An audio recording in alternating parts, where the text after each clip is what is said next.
हो रहा है मेरा, बहुत सारे लोगों की, कल पूछ लीजिएगा। अगली जिज्ञासा के लिए तैयार रहेंगे लखनऊ से रागनी जैन, जिनका नाम बोला जा रहा है पहले से ही आप लोग यहाँ पर उपस्थित हो जाएं।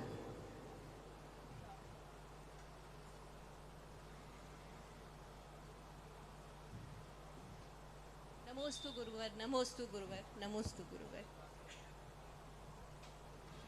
महाराज जी, मेरा प्रश्न ये है कि कभी हम जब मंदिर नहीं जा पाते हैं और पूजा का भाव है, तो क्या हम महाराज जी बिना द्रव्य के जो पूजा करते हैं उसका फल और द्रव्य का फल, द्रव्य द्वारा की गई पूजा का फल अलग मिलेगा?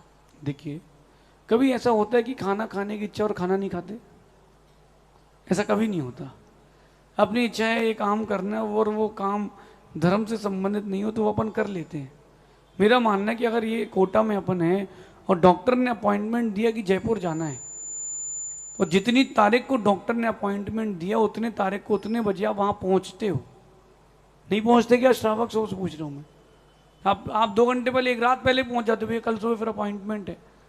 तो जो शरीर को चेक कर रहा है, देख रहा है, सुधार रहा है, उसके लिए इतनी आप सतर्क रहते हो, तो जो आत्मा को सुधार रहे हैं उनके लिए भी सतर्क रहना चाहिए। तो विपरीत परिस्थिति, अगर आप ट्रेन में हैं, कोई ट्रेन लेट हो गई है, किसी के शोर सूतक लग गई है, तो आप द्रव्य पूजा की जगह भाव पूजा कर लें। लेकिन अगर आप नगर में हैं, मंदिर है, तो वहाँ जाकर के ही पूजा करें। अगर नहीं जाते हैं, आप घर में ही भाव पूजा कर लेते हैं, तो आपको वो पुण्य बंध नहीं होगा जो होना चाहिए, क्योंकि परिस्थितियाँ वैसी नहीं है। कुछ लोग कहते हैं महाराज जी हम आहार की अनुमोदना कर लेते हैं। तो अगर आपके हाथ पैर टूटे फूटे हैं, अंग भंग है, आप उच्च गोत्र के नहीं हैं, आपने सूतक पातक में हैं, विजाति विवाह कर लिया, तो आप अनुमोदना करें ना। अपन तो सर्वांग से सभी प्रकार से अच्छे हैं। तो विधि तो यही है कि द्रव्य से ही पूजा करें।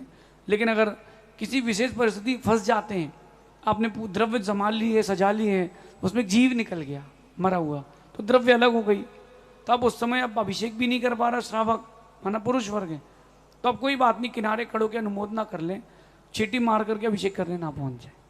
और जो स्त्री वर्ग है वो भाव पूजा उस समय करें जब ऐसी परिस्थिति हो। बाकी द्रव्य पूजा करने का ही विधान आगम में। बारिश का समय हो या ज्यादा ठंड पड़ रही है, नहीं जा पा रहे हैं, तब महाराज जी फिर भी बारिश का भी मौसम क्यों ना हो, ठंड भी क्यों ना पड़ रही हो, कार है आपके पास, नहीं है, ड्राइवर लगाइए, सारी व्यवस्थाएं कीजिए। जब अपन बाकी चीजों के लिए व्यवस्था कर सकते हैं तो इसके लिए भी व्यवस्था कर सकते हैं। मन बना लेंगे, सब कर लेंगे। मैं कर्नाटक में था, लोगों ने कहा वहाँ कुएं का पानी नहीं मिलेगा, तो मैंने कहा वहाँ नारियल का पानी मिलेगा, वो भी नहीं मिलेगा तो उपवास करेंगे। नियम हमारा है, दृढ़ता हमारी रहेगी, चीजें हमारे लिए उपलब्ध होंगी, ऐसा समझिए। नमस्ते महाराज। अगली जिज्ञासा के लिए तैयार रहेंगे विनोद कुमार जी जैन। आप आशा जैन कौन है? आइए ना आप लोग, आप पूछिए, चलिए जिनका नाम लिया जाए पहले से जाओ यहाँ पर। नमोस्तु गुरुदेव, नमोस्तु गुरुदेव, नमोस्तु गुरुदेव। इच्छामी चुलक जी, जब घर से मंदिर जाते हैं तो चावल साथ में लेके जाते हैं डिबिया, और वहाँ दर्शन करने के बाद चावल बच जाते हैं, तो क्या उन्हें वापस घर पे लाना चाहिए? अच्छा, आप कौन से मंदिर आते हैं? यहाँ पर नहीं, महावीर नगर फर्स्ट। कितनी वेदियाँ हैं? 6 वेदी। तो मेरे हिसाब से 6 वेदी में कम से कम आधा किलो चावल तो चढ़ना चाहिए, ये मेरा कहना है। तो मेरा हिसाब, ये मेरा हिसाब किताब है, क्योंकि 6 वेदियाँ हैं, आप दोनों एक एक वेदी में, हर वेदी में इतना एक एक मुट्ठी भर के अर्घ, इतना तो अर्घ कम से कम चढ़ाना चाहिए। जब अपन दोनों हाथ से भरपेट खाने की इच्छा रखते हैं तो भरपेट चढ़ाना भी चाहिए। मेरा मानना है कि लोग मंदिर आते हो डब्बी लेकर के छोटी सी, और 4 चावल, 1 चिटक, अमूल नायक भगवान को बादाम, बाकी को छीटे, तो आपको छीटे मिलेंगे, पूरा पुण्य नहीं मिलेगा। मैंने सिद्ध चक्र विधान में यहाँ एक बात कही थी, आप मेरी बात को बुरा मत मानना भैया, मैं प्रैक्टिकल बता रहा हूँ। जितना आप देंगे उसके हिसाब से ही मिलेगा। ये माइक वाले आए हैं, आप इसको बोलना कि भैया मैं 800 रुपये दिन दूंगा, तो ये 2 स्पीकर कम कर देगा, 1 माइक कम कर देगा, 2 लाइट कम कर देगा। फिर आप बोलोगे भैया अच्छा नहीं लग रहा, तो बोलेगा भैया आपने 100 रुपये थाली का ऑर्डर दिया है, तो हम पनीर कैसे खिलाएंगे? आप 150 रुपये थाली का ऑर्डर दो तो बढ़िया झमाझम चलेगा। ये मेरा मतलब ये है। कईयों को देखा है कि वो वापस लेके आते हैं। अच्छा, ऐसा है। बाकी मेरा आपसे तो पर्सनली कहना, बढ़िया बड़ी डब्बी कर लें और अच्छा भर के चढ़ाएं, और जो लोग घर ले आते हैं वो बड़े लोभी लोग हैं। और अमृतचंद स्वामी कहते हैं कि ये लोग हिंसक हैं। मैं नहीं कह रहा हूँ, पुरुषार्थ सिद्धि उपाय ग्रंथ में लिखा है कि जो पूजन करते समय कंजूसी करे ऐसे लोग हिंसक हैं, क्योंकि वो कंजूस हैं, लोभी हैं।